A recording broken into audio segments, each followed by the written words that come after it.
नमस्कार प्यारे बच्चों। आर के स्टडी केयर हिंदी कक्षा में आप सबका हार्दिक स्वागत है। आशा है कि आप लोग स्वस्थ होंगे, अपनी पढ़ाई को अनवरत जारी रखे होंगे, क्योंकि बच्चों परीक्षाएं हमारी नज़दीक हैं।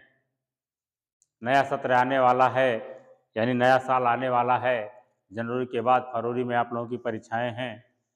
इसमें जो है आप लोगों को कठिन परिश्रम करना होगा।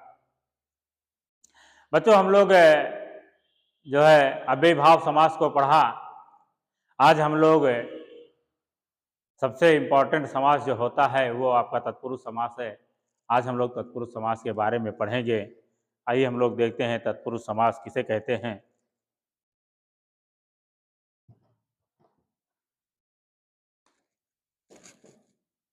दूसरा है हमारा तत्पुरुष समास। तत्पुरुष समास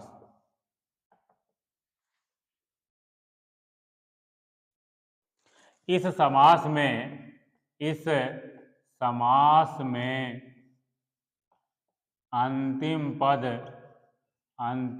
पद या जिसे हम या उत्तर पद कहते हैं, उत्तर पद प्रधान होता है। प्रधान माने श्रेष्ठ, प्रधान होता है। इस समास में अंतिम पद या उत्तर पद प्रधान होता है। इसमें प्रथम पद विशेषण, इसमें प्रथम पद विशेषण और द्वितीय पद क्षण और द्वितीय पद विशेष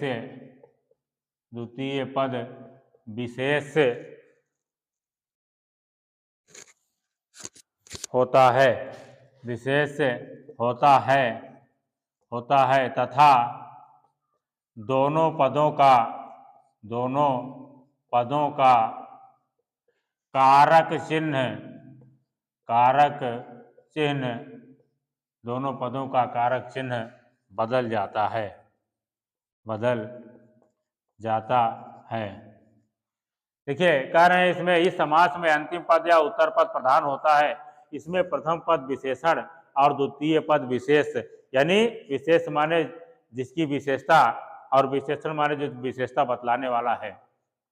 जो विशेषण माने जिससे विशेषता बतलाई जाए और विशेष माने जिसकी विशेषता बतलाई जाए होता है, तथा दोनों पदों का कारक चिन्ह बदल जाता है। बच्चों हम लोगों ने कारक चिन्ह पढ़ा है, जो है कर्ता, कर्म, करण, संप्रदान, अपादान, संबंध, अधिकरण, संबोधन। इस तरह से हम लोगों ने 7-8 कारक पढ़े हैं। तो उनमें विभक्तियों का लोप हो जाता है, विभक्तियां होती हैं। जैसे कर्ता विभक्ति ने होता है, कर्ता यानी प्रथमा विभक्ति है, कर्ता ने कर्म को, इस तरह से बदल जाते हैं, इस तरह से होते हैं। आइए हम लोग थोड़ा सा जानने की कोशिश करते हैं। तत्पुरुष समास के भेद हम लोग देखेंगे। तत्पुरुष समास के भेद अभी थोड़ा सा आप लोगों को क्लियर हो जाएगा। तत्पुरुष समास के भेद हम पढ़ेंगे, इसमें हम लोग विभक्तियों को जानेंगे।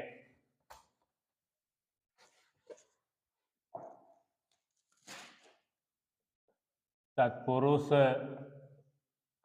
समास के भेद, तत्पुरुष समास के भेद हम लोग पढ़ेंगे। पहला है आपका कर्म कारक। कर्ता तो स्वयं होता है, उसका नहीं लिया जाता है, कर्म कारक होता है। पहला आपका है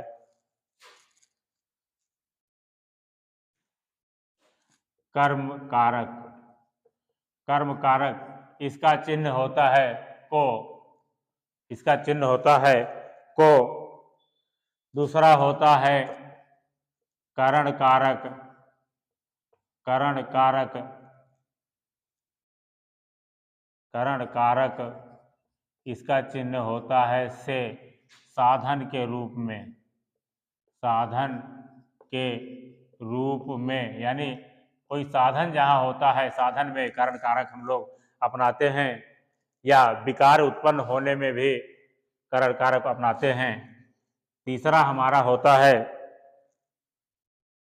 संप्रदान कारक। संप्रदान कारक, इसका चिन्ह होता है के लिए, इसका चिन्ह होता है के लिए। चौथा हमारा होता है अपादान कारक, इसका होता है से अलग होने के अर्थ में, यानी जहाँ अलगाव की बात होती है वहाँ जो है से लगाया जाता है। से यहाँ भी है, से यहाँ भी है, यहाँ से साधन के रूप में है और यहाँ से अलग होने के अर्थ में है। पांचवा हमारा है संबंध कारक, इसका होता है का, की, के आदि, काकी के आदि होता है। और छठवां हमारा होता है अधिकरण कारक, जिसको हम लोग संस्कृत में आधारो अधिकरणा बोलते हैं। आधार होता है में, पर, ये होता है। ये हमारी विभक्ति चिन्ह हमारे विभक्ति चिन्ह हैं और ये इस समास में इन चिन्हों का लोप हो जाता है। को, से, के, से, का, की, के, में, पर, इन सभी का लोप हो जाता है। इनको हम जब करते हैं, आइए हम लोग उदाहरण के माध्यम से समझने की कोशिश करेंगे। उदाहरण के माध्यम से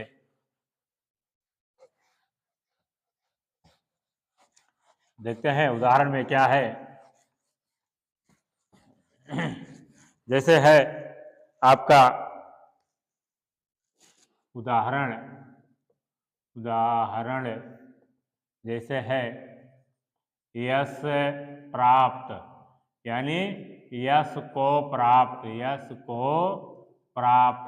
अब देखिए को, यहाँ को विभक्ति है, ये इसमें जो है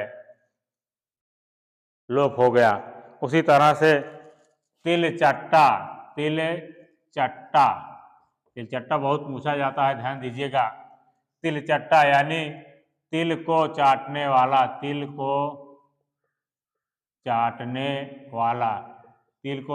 वाला, ये तिल चट्टा कहा जाता है। यहाँ को विभक्ति का लोप हो गया। जैसे नेत्रहीन, अब यहाँ देखिए नेत्र से हीन यहाँ हो गया, नेत्र से हीन यानी जिसके पास आंख ना हो, यहाँ से विभक्ति का लोप हो गया। उसी तरह से रसोई घर हमारा है, रसोई घर, ये जो है इसको हम कहते हैं रसोई के लिए घर, रसोई के लिए घर। अब आप लोग देखें यहाँ के लिए आया, यहाँ से है को है तो के लिए आया इसमें, लेकिन यह यहाँ लोप हो गया, विभक्ति का लोप हो गया। और हम लोग देखते हैं हथकड़ी, देखें हाथ के लिए कड़ी, हाथ के लिए कड़ी यानी हाथ के लिए जंजीर। जैसे पाप मुक्ति, अब यहां देखिए पाप मुक्ति, पाप से मुक्ति यानी यहां देखिए अलग होने के अर्थ में अपादान कारक लग रहा है, यहां से लगा है लेकिन ये अलग होने के अर्थ में लगा हुआ है, ठीक है ना, तो ये अपादान कारक है। जैसे राजकुमार यानी राजा का कुमार। उसी तरह से और हम देखें वनवास यानी वन में वास, यहाँ षष्ठी विभक्ति लगा है, वो यहाँ सप्तमी विभक्ति है।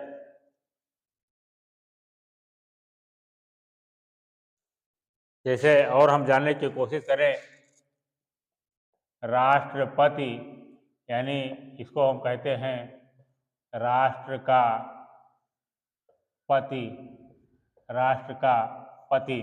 और भी हम देखने की कोशिश करते हैं।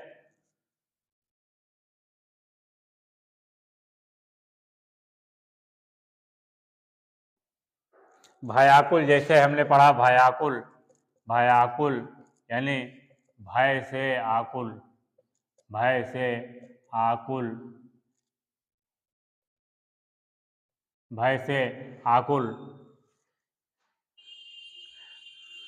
जैसे पदच्युति, पदच्युति इसका मतलब पद से हटना। तो इस तरह से हम लोगों ने अनेकों उदाहरण जो है तत्पुरुष समास के पढ़ा, तत्पुरुष समास के भेद या प्रकार हम लोगों ने पढ़ा, उसकी परिभाषा को पढ़ा। बहुत सरल शब्दों में है बेटा, निश्चित रूप से आप लोगों को समझ में आएगा। आज के लिए बस इतना ही। जय हिंद, जय हिंदी।